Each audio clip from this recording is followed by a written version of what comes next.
speaker of today, of this block, is a guy I now known for a couple of years. And when we had a dinner, maybe 4 years ago, I noticed this guy liked his steak like anybody else. And now, he's one of the most vegan-eating, electric-driving, carbon-compensating, green-investing partners at DEPT. What happened to Willem Blom?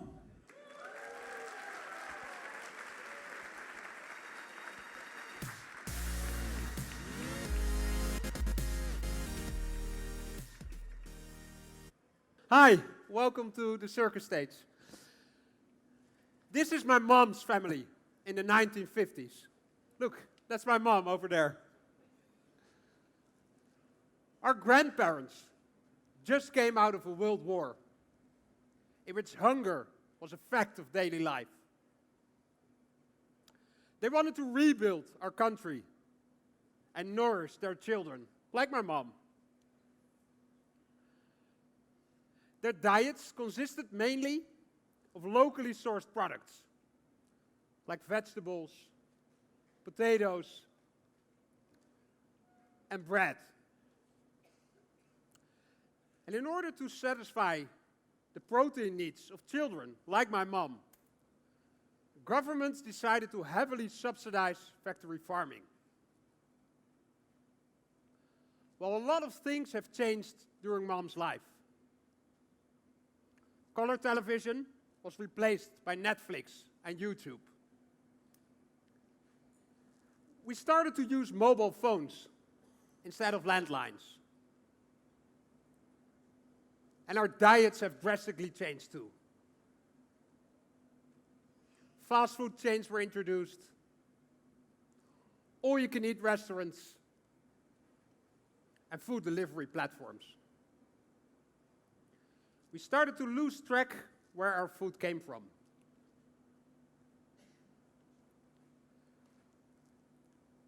By now, we know that the world is out of balance. You guys here have seen the Netflix documentaries like Cowspiracy and What the Health. Yeah. You all know this. You all understand that climate change is not a hoax, but a reality. You all understand that animal agriculture is responsible for 25% of all global greenhouse gas emissions. You all know the story about the deforestation in the Amazonia, that 95% of it is to grow crops, to feed animals, or for animal farms. You probably also have heard that 80% of the antibiotics we produce is for animal feed, making us, humans, resistant for it.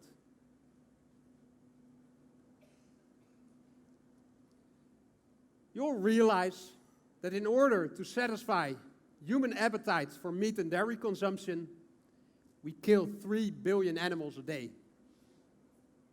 And that the life expectancy of a dairy cow is 5, instead of 25 in real nature. That a pig is more intelligent than a cat, a dog, or even your 3-year-old child. You probably also have heard about these athletes switching to a plant-based diet to enhance their performance, like Lewis Hamilton, Serena Williams, and Novak Djokovic. You've probably heard this, how veganism can save the world story, 1,000 times. You all know it by now. You're probably also already cutting back on your meat intake. Problem solved, right? Well, not really. Because yes, sales of plant-based meat reached $3.5 billion last year. But that's still only a rounding error in the $1.4 trillion meat industry. And global meat and dairy consumption is still on the rise. So now we realize that driving an electric car and laying solar panels on our roofs won't be enough. We need to fix our broken food system.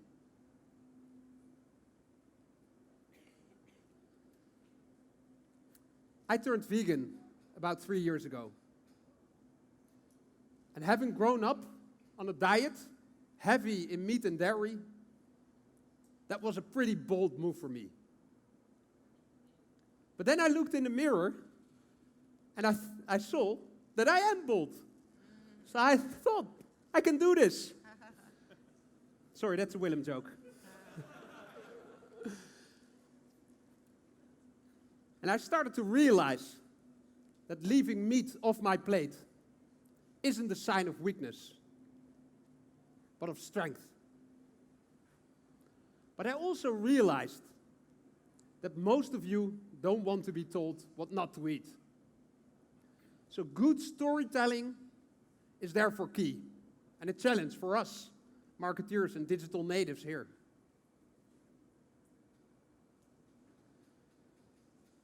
So how can we fix our broken food system? Let's look at 3 possible solutions. The first one is the school of Michael Pollan, the acclaimed American food author. He's basically saying that we should go back to the 1950s, to the youth of my mom. That we should eat locally grown, organic products. A diet that can still include some meat and dairy. And while this diet might be a lot better for your health than your current diet, it won't be enough to feed the billions of Africans, Chinese, and Indians wanting to adopt our Western way of eating. We don't have enough land to adopt this way of diet. We would need 4 planets Earth to eat that way, but we only have 1. So therefore, let's look at the second school of thought.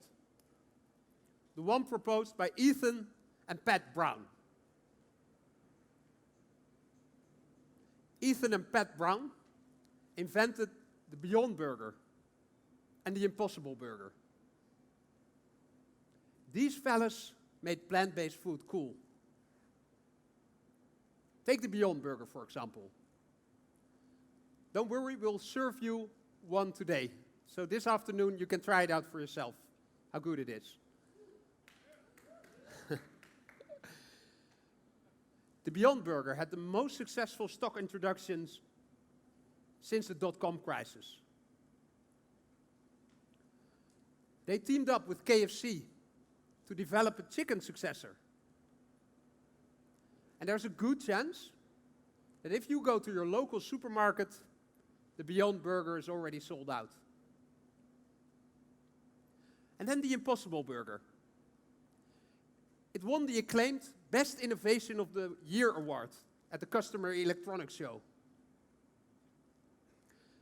They worked together with Burger King to sell Impossible Whoppers across the US, one of the best running products at Burger King right now.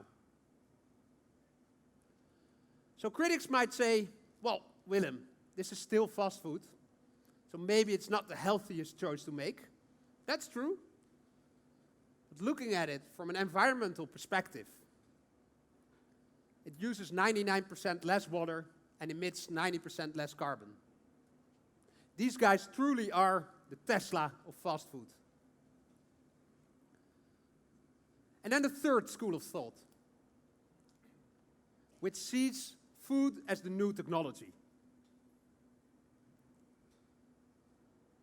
Daan Luining was part of the team that created the first lab-grown burger. It was invented right here in the Netherlands in 2013. Back then, it costed a hefty $300,000 to make and was funded by the founders of Google. So what Dan and his team at Meatable are doing right now is they take cells from the umbilical cord when a cow is born, add vitamins and minerals to it, put data modeling to work, and are able to grow beef steak within 2 weeks instead of 2 years in a slaughter-free way. Besides beefsteak, there are more animal-derived products ripe for innovation. Take shrimp, for example.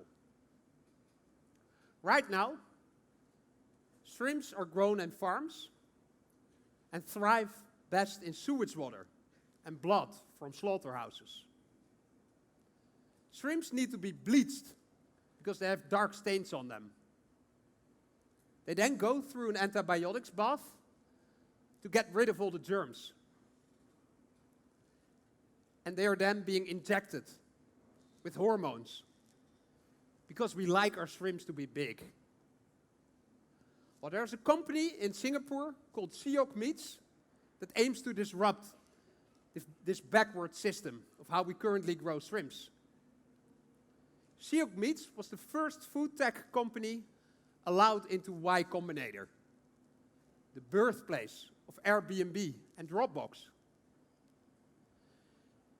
Siok Meats estimate that by the end of next year, you will be able to buy clean, cell-grown shrimps in your supermarket. And predictions are that by 2040, half of the meat we consume is clean meat. Meat that is grown slaughter-free in breweries near you, just like your local IPA.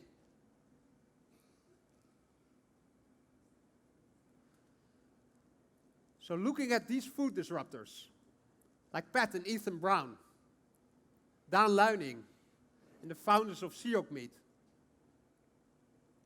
they're not sandal-wearing tree huggers, but they're open, positive, ambitious, tech-minded, forward thinkers.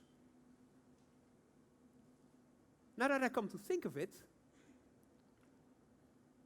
people like you here today, because let's face it, you guys are the 1%, the game changers, the innovators. You've disrupted many industries before. Netflix, Uber, and Spotify need to thank you for their popularity. So let's therefore now also fix our broken food system. Let's reinvent the way we eat. Let's embrace these new norms around plant-based food and cell-grown meat. Do it for all the reasons that you already know. Do it for the planet, because it really needs our help. Do it for the animals. Nobody likes animals to suffer. Do it for your children, to leave a legacy. Or do it for more selfish reasons. Nothing to be ashamed of. Do it for your health, or to perform better, like these professional athletes. And if those reasons aren't enough, do it for me, the crazy bald guy standing in front of you today. Just do it. Thank you very much.